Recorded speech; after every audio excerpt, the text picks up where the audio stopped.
चॅनलला लाईक करा, शेअर करा आणि सबस्क्राईब करा. वारस असू शकतात. असे जर वारस एक संख्येने जर जमा झाले ना तर मला वाटतं या विधानसभेमध्ये हा निर्णय आपल्या ठिकाणी लागेलच.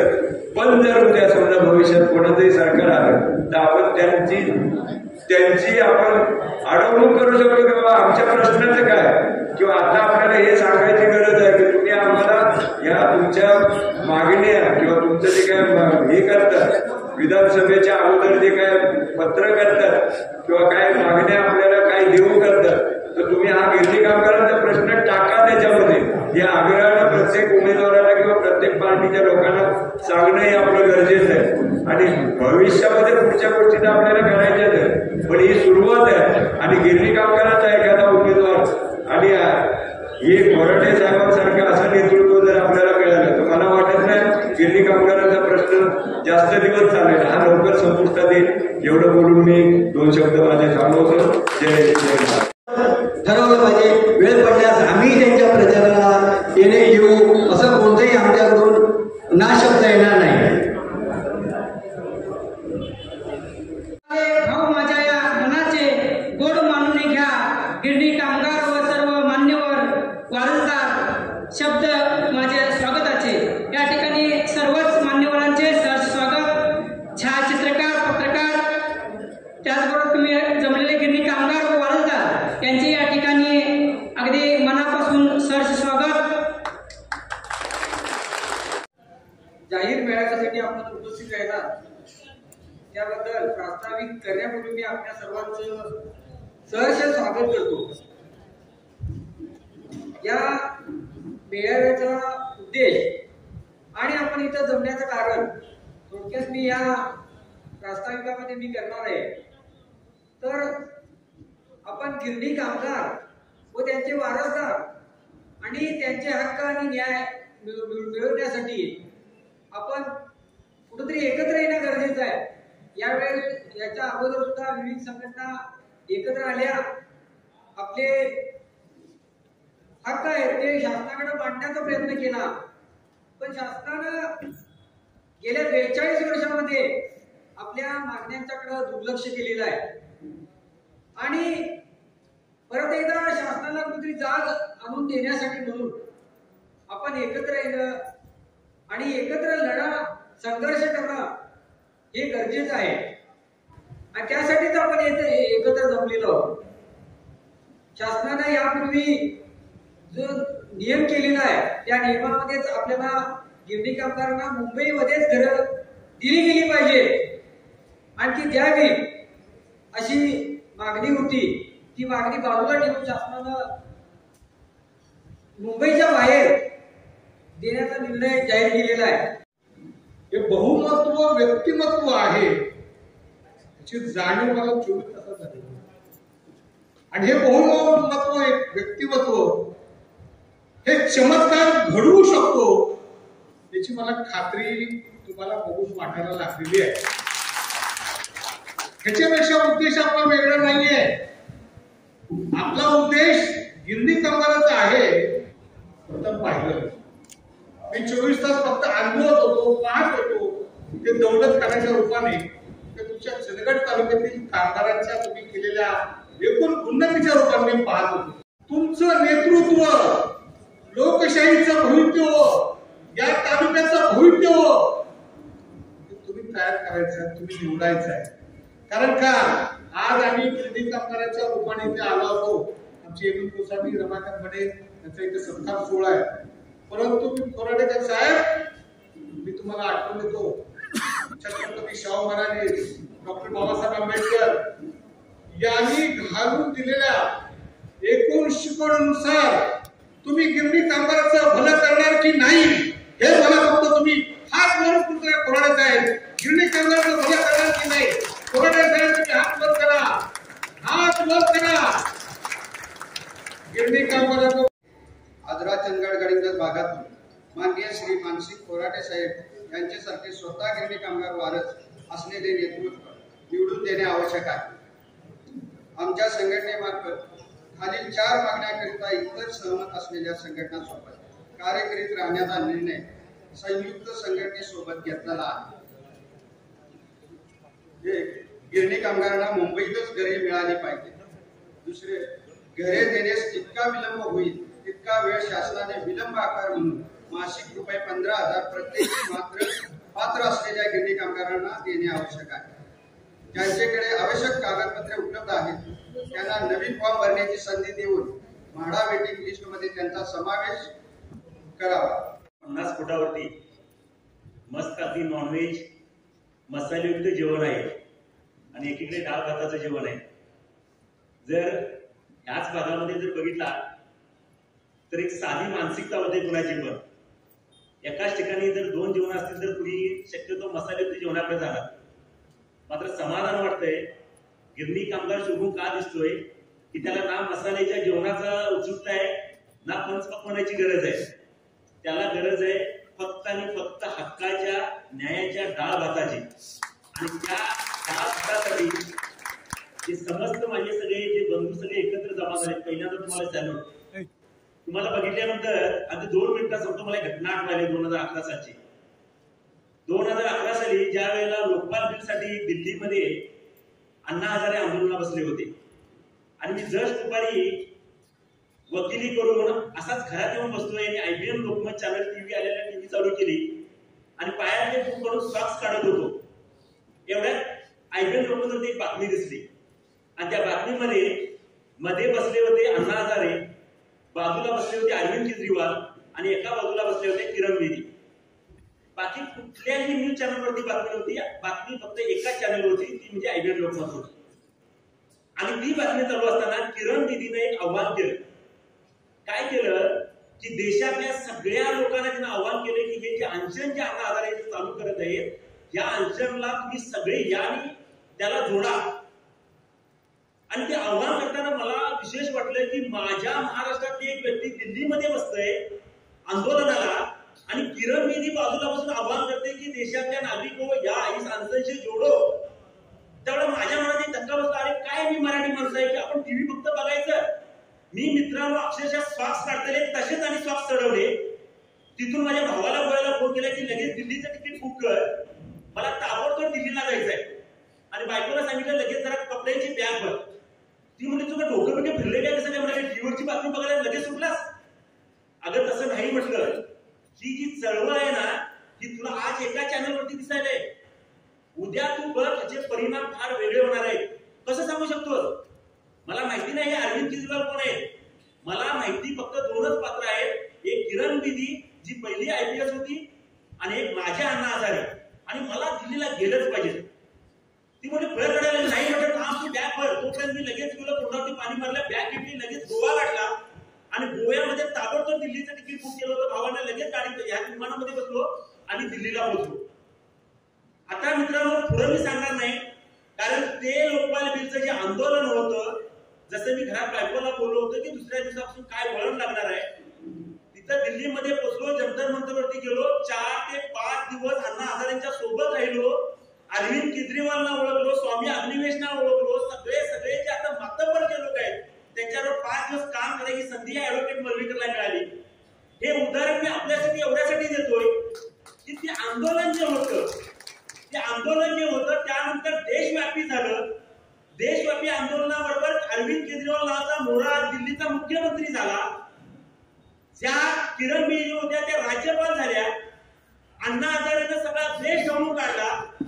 ज्यांची कुणाची ओळख नव्हती मात्र एका व्यक्तिमत्वामुळे त्या देशामध्ये छोटे छोटे चेहरे होते ते सगळे नजरेस आले.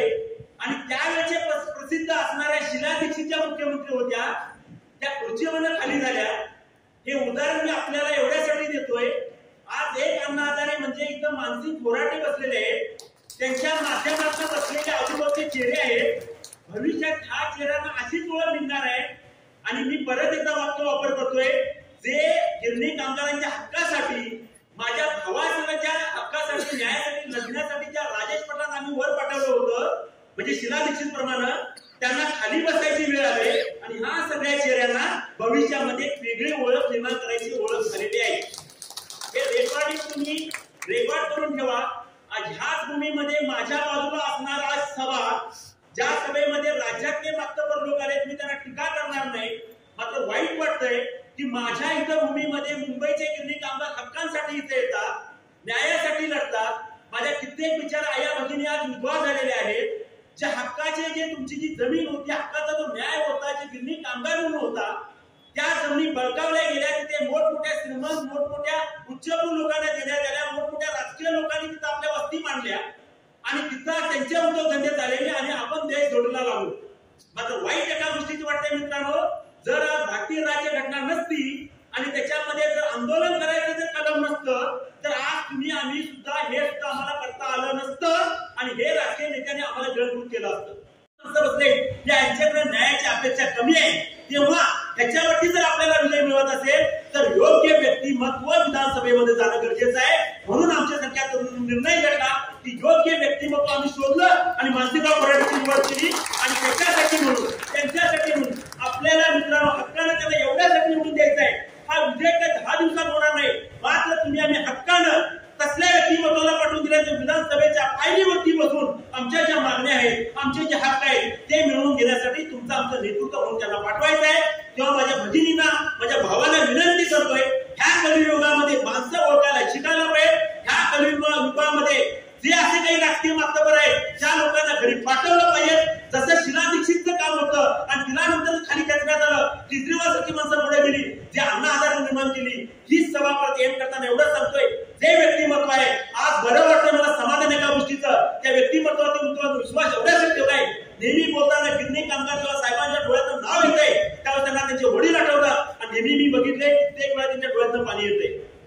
मी काल सुद्धा सकाळी त्यांना विचारलं की साहेब तुम्ही गिरणी कामगार म्हटलं असं काय करताय? साहेबांनी एकच सांगितलं, मर्लीकर माझं एक दुखणं वेगळं आहे म्हणले. मला लोक किती महत्वाची नाहीये, मला माणसं किती महत्वाची नाही, मात्र गिरणी कामगार म्हणून जेव्हा शब्द येतोय, आज माझ्या वडिलांनी काय तिथे दिवस काढले होते, माझे वडील मुंबईमध्ये चाळीत कसे राहत होते, आज गिरणी कामगार म्हणून त्यांची व्यथा माझ्या कुटुंबाला माहिती आहे. तेव्हा माझा जो मेन जर उद्देश त्या जवानाला यशस्वी केलं तर पहिला जर मी प्रश्न कुठला उचलणार असेल तर तो गिरणी कामगारांचा उचलणार. हे जेव्हा सकाळी साहेब मला बोलले त्यावेळेला माझं पण म्हणून लागलं. तेव्हा कधी कधी आपल्याला क्वांटिटीची गरज नाही, आम्हाला गरज आहे क्वालिटीची. हे सगळे तुम्ही मातावरची मंडळी आहे, ही क्वालिटी आहे आणि त्या क्वालिटीला माझी एवढीच विनंती आहे मित्रांनो, आम्ही चंदगड आजरा गडिंगलच्या तरुणांनी, आम्ही त्या शेतकऱ्यांनी, आम्ही त्या सभासदांनी, आम्ही त्या कामगारांनी ह्या नेतृत्वावरती विश्वास ठेवलाय. विश्वास असा ठेवलाय की रात्रंदिवस एक करणार आणि ह्या व्यक्तिमत्वाला आम्ही विधानसभेमध्ये पाठवणार. मात्र त्याच्यामध्ये मित्रांनो काही गोष्टींसाठी जर पराभव होईल, काही मतांसाठी पराभव होईल तर परत आम्हाला पछतावा करायची वेळ येऊ नये.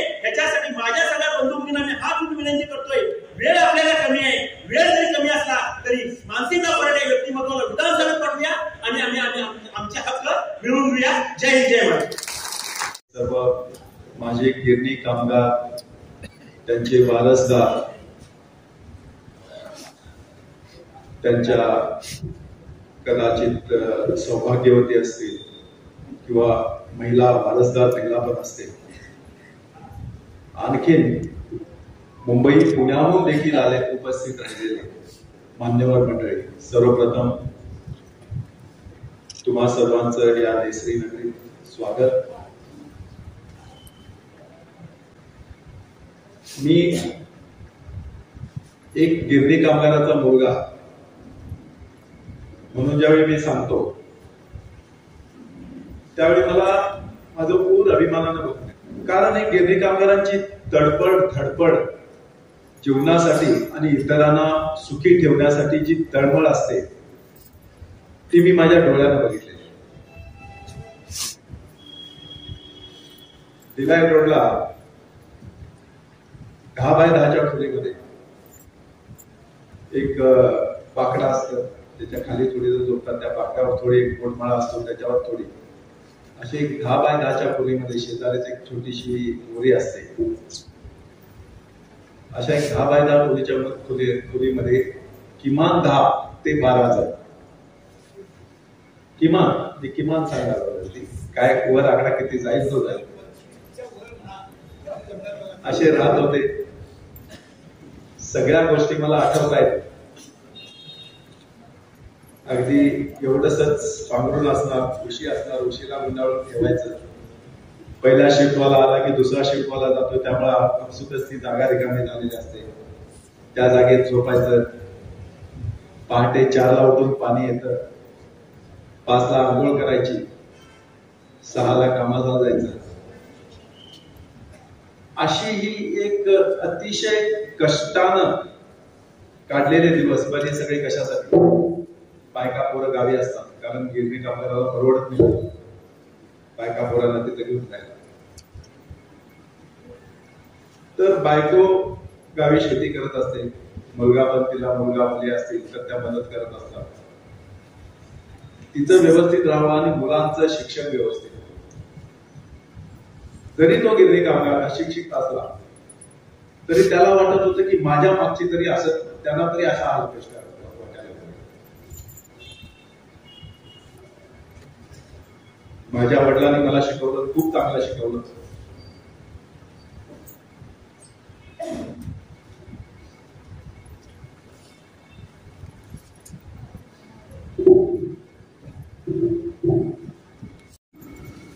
कधी चेहऱ्यावर दाखवून दिलं नाही की मी एवढे कष्ट करा. शिकवलं,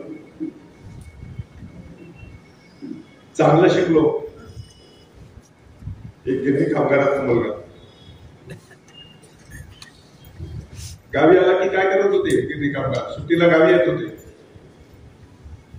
तुमच्यातले बरेच जण असाल, कोणी सुट्टी आनंदात घालवायला गावी येत नव्हतं. मे महिना दिवाळी ही ठरलेली वेळ तुमची गावी यायची, ऍटलिस्ट आपल्या भागातली तरी. मे महिन्यात शेती तयार करायला लागत होती, कारण पुढे पेरणी करायची असते. त्याच्यानंतर पेरायचं आणि जून महिना उठला की जायचं पेरा. दिवाळीला यायचं, मळणी, भात कापणी असेल किंवा इतर कुठली पिकावर असतील ते काढायची, मळणी करायची, घरी धान्य आणून ठेवायचं आणि परत मुंबईकडे. हा गिरणी कामगार मुंबईचा कणा होता. अर्थातच कालांतरानं सगळं काही बदलत गेलं, त्याला तुम्ही स्वतः साक्ष आहात. मी स्वतः वडिलांच्या त्या डिलाईन रोड मधल्या, वडिलांची नव्हे गावाची ग्रामस्थ मंडळाची खोली होती, वडिलांची खोली नव्हती ती. ग्रामस्थ मंडळाच्या खोलीमध्ये मी काही दिवस घालवले त्याच्यासोबत. सुट्टी आली की मी जात होतो, कधी कधी त्यांना जास्त रजा मिळत नव्हत्या, मग मी जात होतो राहायला त्यांच्यासोबत. तर एवढ्या खडतर आयुष्यातून आपण सगळेजण वर आलेलो आहोत, आपण सर्व गिरणी कामगार वर आलेलो आहोत. तर त्यांची मागणी एक क्षुल्लकशी मागणी आहे. मुळातच गिरणी मालकांना ती जागा सरकारनं स्वस्त दिला किंवा कदाचित फुकट सुद्धा दिलेली असते, कारण तिथं उद्योग उभा राहावा. त्या उद्योगातून आपल्या भूमिपुत्रांना नोकरी मिळावी आणि सगळ्यात आपण तो 4 पैसे मालक पण कमवेल, नोकरांचा पगार पण निघेल आणि ह्या सगळ्या हिशोबानं ते जमिनीचं वाटप झालेलं असतं मुळात. अर्थातच ज्यावेळी गिरणी बंद पडत गेल्या त्यावेळी ह्या स्वस्तात मिळालेल्या गिरणीच्या जमिनींचा उपयोग हा गिरणी कामगारांच्यासाठीच प्रामुख्याने केला पाहिजे. हे तसे काही नियम सुद्धा असतात. आता मी जास्त एवढं वकिली मला माहिती नाही किंवा त्यातले हे माहित नाही, पण शक्यतो मी बघतो की उदाहरण जर का एखादा सिनेमागृह असेल तर ते सिनेमागृहाची सुद्धा जमीन सरकारनं स्वस्त दरात उपलब्ध करून दिलेली असते, जेणेकरून मनोरंजनाचं एक ठिकाण लोकांच्यासाठी व्हावं. आणि ज्यावेळी ते सिनेमागृह पाडलं जातं त्यावेळी आज बंधन टाकलं जातं की तिथं सुद्धा नवीन सिनेमागृह, कारण जुनी झालेले असतात पडून नवीन करायचे असतात, तर तिथं सुद्धा त्या कमी आणि किमान एवढ्या कॅपॅसिटीचं एक सिनेमागृह झालं पाहिजे. असे सरकारचे काही नियम असतात. वकील साहेब आहेत आपल्या इथं, त्यांना माहिती असतील बऱ्यापैकी. तर त्याचप्रमाणे गिरणी असतील किंवा आणखी कुठल्याही असा काहीतरी उद्देश ठेवून सरकारनं जमिनी जर का दिल्या असतील तर त्या 100% त्याची जर का विल्हेवाट लावायची झाली तर त्याच्यावर अवलंबून असणारे घटक यांचा सगळ्यात पहिल्यांदा विचार झाला पाहिजे. तर हे आता गिरणी बंद पडून मला वाटतंय 30 वर्ष झाले असतील. काही गिरणी 30 वर्षापूर्वी, काही गिरणी म्हणजे त्या एक 5, 6, 7 वर्षाच्या कालावधीत बऱ्यापैकी गिरणी बंद पडल्या असतात. आणि आज सुद्धा गिरणी कामगारांच्यासाठी जी जागा मागितली जाते, जी घरं मागितली जातात, घरं काय कोणी बंगला मागत नाही, मला वाटतंय 400-500 स्क्वेअर फूट किती असेल, 250 स्क्वेअर फूटचं एक घर बांधण्यात मागितलं जातं. ही जमीन नाही म्हणणं म्हणजे हास्यास्पद गोष्ट आहे. आज मी ठीक आहे, मी कमवले पैसे, सगळं काही झालं. आज मी बघतोय माझे एक लोडामध्ये घर आहे, 7 एकरची जागा त्या लोडाला दिली. लोढा हा केंद्रीय मंत्रिमंडळात मंत्री आहे. 7 एकरची जागा जर का तुम्हाला एका मंत्र्याला द्यायला मिळते, आणि ते पण तो मंत्री 40 मजली 7 ते 8 ते 10 बिल्डिंग काहीतरी आहे, तो बांधू शकतो. एका मजल्यावर 4 फ्लॅट, 1000 ते 1500 स्क्वेअर फूटचे फ्लॅट. मी हे तुम्हाला एकाच जागेचं सांगलोय, अशा लोडाची बऱ्याच जागा आहेत. आणि ही पण जागा कुठली तर आरटीओ वडाळ्याची मी जागा होती, ही म्हणजे सरकारी जागा असते. मग तुम्हाला जर का बिल्डर्सना जागा द्यायला जागा आहे, तर मग गिरणी कामगारांना द्यायला जागा नाही. ते काय कुठलं तुमच्याकडे 2000 आणि 1500 स्क्वेअर फूटचा फ्लॅट मागत नाहीये. त्या 7 एकरच्या जागेमध्ये मला वाटतं 7 गिरणीतले कामगार सगळे मावले असतात. तर ह्या सगळ्या बळवाटा आहेत. जागा नाही आहे, बाहेर जावं लागेल वगैरे वगैरे, काय नाही. बिल्डरांच्या घशात घालायचं, पैसे कमवायचे, एवढेच धंदे आहेत. आणि मी स्वतः गिरणी कामगाराचा मुलगा असल्यामुळं मला तुमच्या सगळ्या व्यथा तुम्ही सांगायची सुद्धा गरज नाही, मला माहिती आहे. मी माझ्या वडिलांच्या सोबत राहिलेलो आहे, सगळ्या व्यथा बघितलेल्या आहेत. आणि तुम्ही जे मागत आहात ते काही अवाढव्य काहीच मागत नाही. एक साधं राहण्यासाठी कुणालाही घर पाहिजे असते, ते घर मागत. आणि मी तुम्हाला इथं वचन देतो की जर का मी उद्या आमदार झालो, कारण आज मला कन्स्ट्रेंट्स आहेत, मी जाऊन भांडू शकत नाही. मी पण तुमच्यासारखाच एक कुठंतरी जाऊन भाषण करू शकतो, हे मिळालं पाहिजे, किंवा एखादी चळवळ करू शकतो, त्यात हे घेऊ शकतो.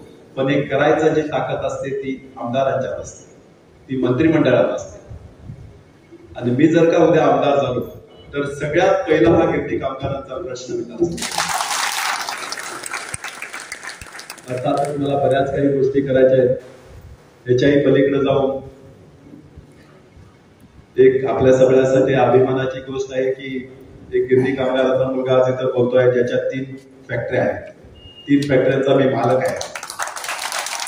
एक साखर कारखाना म्हणजे काय तुम्हाला माहित आहे, एक साखर कारखान्याचा डायरेक्टर सुद्धा किती रुबाब असतो. तर मी फक्त 20 डायरेक्टर असतात, एक चेअरमन असतो, एक व्हाईस चेअरमन असतो, एक एमडी असतो. या सगळ्या 20 डायरेक्टर, एक चेअरमन, एक व्हाईस चेअरमन, एक एमडी, हे सगळे 23 जण मिळून मी एकटा आहे. असे 3 कारखाने आहेत, म्हणजे 23 गुणिले 3.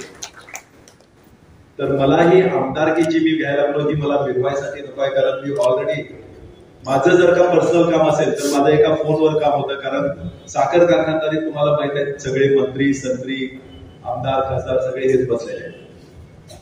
माझ्या पर्सनल कामं होण्याला काहीच अडचण नाही. कारण आताच माझ्या मित्रांनी सांगितलं, मळवीकर माझ्या मित्रांनी सांगितलं की इथं आम्ही जो कारखाना घेतलेला आहे त्या कारखान्यात सुद्धा बरेचसे व्यत्यय आणायचे आताच्या आमदारांनी केले, प्रयत्न केले. पण तरी सुद्धा मी जरी गिरणी कामगाराचा मुलगा असलो तरी त्यांना फोडून घेऊ आणि हा कारखाना बंद पाडू गेले. तसं आता कसं आहे, मी एक कारखान्याच्या दृष्टिकोनातून एक छोटीशी वास्तू आहे, मोठी आहे ती, पण एक मी सांभाळू शकेल अशी वास्तू आहे. पण पूर्ण जर का एक मोठा समुदाय सांभाळायचा म्हटलं, सगळ्यांचं जर का काम करायचं म्हटलं तर एक राजकीय ताकद लागते. आणि ती राजकीय ताकद मिळावी आणि माझ्या जे वंचित ज्या गोष्टीपासून असतील त्यांना कसा न्याय मिळावा याच्याकरता मी राजकारणात उतरलेलो आहे. मला मिरवायची काही गरज नाही. आता सांगितल्याप्रमाणे एक चेअरमन म्हणजे एक आमदार असल्यासारखा असतो. मी 3 फॅक्टरीचा चेअरमन आहे, म्हणजे 3 भागाचा वागदार असल्यासारखा आहे. त्यामुळे ह्याच्यापेक्षा आणि काय जास्त मी मिळवणार आहे. मला काहीतरी करायचं आहे. एक शेतकरी आहे आणि गिरणी कामगारांचा मुलगा जर का आज इतक्या उच्च पातळीवर जाऊ शकतो, याचा अर्थ देवानं पण मला बरंच काही दिलं. आणि कदाचित ते याचसाठी दिलं असेल की मी तुला देतोय, आता तू लोकांना दे, तू तुझ्या लोकांना काय. तर ती मदत मला करायची आहे. कारण माझे बाबा सुद्धा मला सांगून गेले की लोकांचं काहीतरी भलं करावं. आपण काय कमवलं काय नाही, जे काय केलेलं असेल ते सगळे इथंच ठेवून जावं लागतं. आपण जर का काय घेऊन जात असेल तर ते आशीर्वाद घेऊन जातो आणि ठेवून जात असेल तर ते नाव ठेवतो. आणि नाव तेव्हा बदलत आणि आशीर्वाद तेव्हा मिळतात ज्यावेळी आपण इतरांच्यासाठी काहीतरी करतो. आज मी म्हटलं तर माझ्यासाठी ठीक आहे, मलाच माहित नाही किती फ्लॅट आहेत मुंबईत, 7 आहेत की 8 आहेत, पण हे माझ्यासाठी. मी तुमच्यासाठी काय केलं? काहीच नाही केलं. तर मला आता तुमच्यासाठी काहीतरी करायचं आणि मला तुमच्यासाठी काहीतरी करायचं आहे तर मला वर जाऊन तिथं त्या खुर्चीवर बसायचं आहे. आणि बसल्यानंतर मी तुम्हाला ग्वाही देतो, बरेचसे प्रश्न आहेत पण फार असे अवघड काही नाही. एकच मूळ मागणी तुमची आहे, तुम्हाला घर पाहिजे. गेली 30 वर्ष झालं फक्त 15,000 घरं वाटलेले आहेत. 1 लाख घरांची काहीतरी उपलब्धता हवी आहे. 1 लाख घरं म्हणजे एका सरकारसाठी काहीच विशेष नाही आहे. पुष्कळ जमिनी आज सुद्धा मुंबईत आहेत.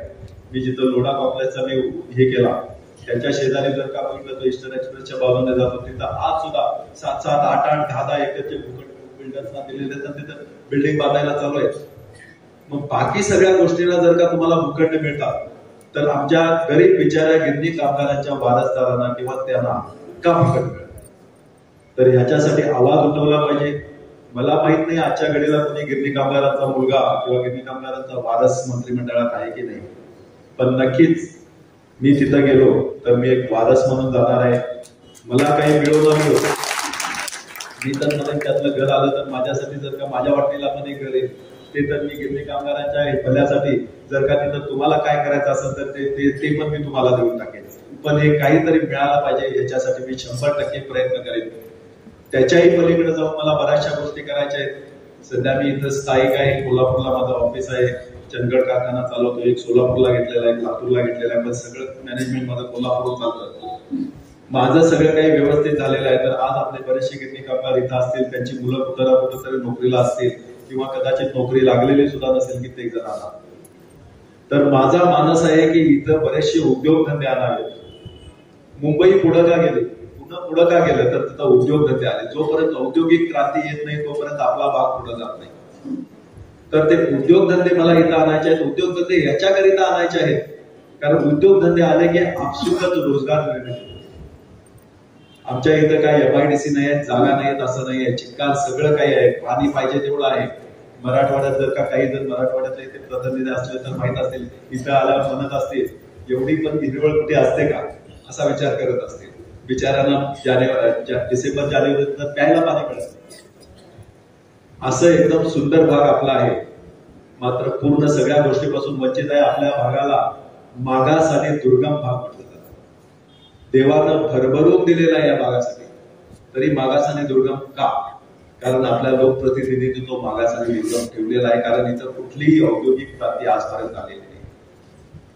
मुंबईत जर का एक गिरण उभा राहू शकते तर चंदगडमध्ये का उभा राहू शकत नाही, आजऱ्यात का उभा राहू शकत नाही, गडिंग्लज मध्ये का उभा राहू शकत नाही? काय तिथं पण जागा होती त्याच्याबरोबर आले, इथं पण जागा आहे त्याच्यावरच उभी राहणार आहे. माझ्या डिलाईन रोडला तर मी गेल्यावर मला ते कुठं मुंबईत गेल्यासारखं वाटतच नव्हतं. आपल्या कोल्हापुराच्या कुठल्या तरी गावात फिरायलासारखं वाटत नव्हतं. सगळी तिथं तीच, कुठलीही चाळ घ्या, आजरा, गडिंग्लज, चंदगड मधली मॅक्झिमम, त्याच्या पाठोपाठ बुदरगड, शाहूवाडी इथली माणसं असत. मग तीच गिरण इकडे जर का उभा राहिली तर कमी किमतीत उभा राहते. जागेची किंमत इथं तेवढी नाही जेवढी मुंबईत आहे. तर अशा गोष्टी आजपर्यंत का कुणालाही सुचलेल्या नाही. आता मी गिरण म्हणजे टेक्सटाईल विषयी बोलणार नाही, इतर उद्योगाविषयी सुद्धा बोले. बरेचसे उद्योग जिकडं तिकडे बनले पण माझ्या आपल्या या भागात का नाही बनले? FIDC सगळ्या ओस पडलेल्या आहेत. तर तसंही काहीतरी करायचं आहे जेणेकरून तुमच्या वारसदारांना, गिरणी कामगारांच्या वारसदारांना किंवा कदाचित गिरणी कामगारांची तिसरी पिढी आज असेल तर त्यांना कसं त्याच्यामध्ये सामावून घेतलं जाईल याच्यासाठी सुद्धा माझा पूर्ण प्रयत्न राहील. हे राजकीय व्यासपीठ नाहीये, तरी पण मी थोडकच बोलेन की मी आता आशीर्वाद मागायला सगळीकडे फिरत आहे. जे ह्या भागातले असतील त्यांनी मला मताच्या रूपातून जर काही आशीर्वाद दिले तर निश्चितपणे मी आता जे तुम्हाला सांगितलं, मग ते गिरणी कामगारांचे मुंबईतले प्रश्न असू देत किंवा त्यांच्या वारसदारांचा नोकरीसाठीचा प्रश्न असू देत, हा कसा सोडवला जाईल हे मी प्रामुख्याने बघेन. आणि ते मला करणं सहज शक्य आहे. एवढ्यासाठी सांगतो की इतर कोणी आले तर ते मोठ्या मोठ्या बाता करून जाते. मी बाता मारत नाही, कारण मी करून दाखवलेला आहे. इथला हा दौलत कारखाना जो शेजारी होता, हा जो दौलत कारखाना शेजारी होता तो 2010 पासून 2019 पर्यंत बंद होता. बऱ्याच जणांना इथल्या माहित असणार आहे या सभागृहात. तो चालवायचा 4 जणांनी प्रयत्न केले, त्यातले मुंबईतून काही लोक आले, आणखी कुठून काही लोक आले, कुणालाही जमलं नाही. ज्यावेळी आम्ही आलो त्यावेळी सुद्धा म्हणजे 2019 साली आम्ही घेतला, त्यावेळी सुद्धा आम्हाला म्हटलं जात होतं, मला काही माझ्या मित्रांनी सांगितलं जे आहे ते की बाबा इथं ते काय तू कारखाना वगैरे चालू शकणार नाहीस, तो दौलत हे एवढं सहज शक्य नाही. बरेच जण मोठे धड येऊन गेली, त्यांना जमलं नाही, तू उगाच त्या फंदात पडू नकोस म्हणते. चांगले ते विचार करणारे माझे होते, कारण पण त्यांनी काही सांगितले होते त्याच्यासाठी. पण तुम्हाला तुमच्या समोर सांगायला मला अभिमान वाटतो की तो कारखाना कोणीही चालू शकलं नाही. तो कारखाना ह्या गिरणी कामगाराच्या मुलानं अगदी मस्तपैकी चालू. आज तो कारखाना 2010 साली ह्या कारखान्याला ऊस घातला की त्याची बिलं मिळत नाही, शेतकऱ्यांना कामगारांचा पगार मिळत नाही किंवा तोंडी वाहतूकदारांचे पैसे मिळत नाहीत असं म्हटलं जात होतं. तो कारखाना आज महाराष्ट्र सरकारच्या कमिशनर ऑफ शुगर साखर आयुक्तांनी पूर्ण महाराष्ट्रातला पहिल्या 5 मधले 3रा कारखाना म्हणून एवढी प्रगती मी फक्त 3 वर्षात केली. जर का मी हे करू शकतो, जर का कुणालाही जमलं नाही, पुन्हा मुंबईवाल्यांना जमलं नाही, ते जर का मी इथल्या एका गिरणी कामगाराच्या मुलानं करून दाखवलेलं आहे, तर निश्चितच ह्या ज्या गोष्टी तुमच्या आहेत त्या 100%, कारण मला कुठं काय कसं मांडायचं असतं चांगलं कळतं. आज तुमच्या समोर मी नम्र असेल तर कुठं उग्र जायचं असतं ते पण मला कळतं, आणि माझा उग्रपणा पण माझ्या नम्रपणा एवढाच विरोध आहे, म्हणजे तेवढाच जबरदस्त आहे. तर हे गोष्टी आहेत त्या उग्रपणे संसदेत मंत्रालयात मांडल्या पाहिजेत, तरच ह्या गोष्टी पुढे जाणार आहे. आपण मेळावा घेतो, एकमेकाला धीर देतो, पण त्याच्या पुढे काही जात नाहीये. ते कुठंतरी थांबलेली गोष्ट पुढे न्यायची आहे. तर 100% मी तुम्हाला ही ग्वाही देतो की आताच म्हटल्याप्रमाणे हे सगळे प्रश्न जे आहेत, मग सरांनी म्हटलं की जोपर्यंत देत नाही तोपर्यंत भाडं तरी द्या. आपण तो जर का ऑप्शन त्यांच्या समोर ठेवला तर कदाचित आयुष्यभर भाडंच घ्यावं लागेल, घरं मिळायचेच नाही. पण ठीक आहे, एनिवे तोपर्यंत तरी द्या म्हणून ते पुढे जाऊ शकतो. पण सगळ्यात पहिली मागणी म्हणजे घर, हक्काचं घर हे मिळालंच पाहिजे. 200, 250, 250 स्क्वेअर फूट काय असेल ते, तेवढं तरी घर लागतच. आणि अतिशय क्षुल्लक अशी छोटीशी मागणी आहे. तुम्हाला जर का सगळीकडे द्यायला फुकट असेल तर माझ्या गिरणी कामगार बांधवांना देण्यासाठी फुकट का नाही आहे? केवळ तुमची इच्छाशक्ती नाही म्हणून तुम्ही देत नाही. नाहीतर आज सुद्धा मुंबई जरी फुटलेले असले म्हटले तरी मुंबईत जागेची काही कमी नाही. मी चांगलं सगळी मुंबई फिरत असतो, मला आज सुद्धा माहित आहे की कुठले फुकटात विक्रीला आले, सगळं माहित आहे. पण त्याच्यासाठी मला जे पाठबळ मिळाले पाहिजे, ते जर का उद्या मिळालं तर 100% हे सगळे प्रश्न मी संसदेत मांडेन. आणि त्याच्याही पुढे जाऊन मी तुम्हाला सांगितलं की आपल्या गिरणी कामगारांच्या वारसांना कशी मला इथंच नोकरीमध्ये सामावून घेऊन त्यांचा सुद्धा उदरनिर्वाहाचा प्रश्न कसा मिटवेल, ही सगळी काळजी सुद्धा मी घेईन, याची मी तुम्हाला ग्वाही देतो आणि मी माझे 4 शब्द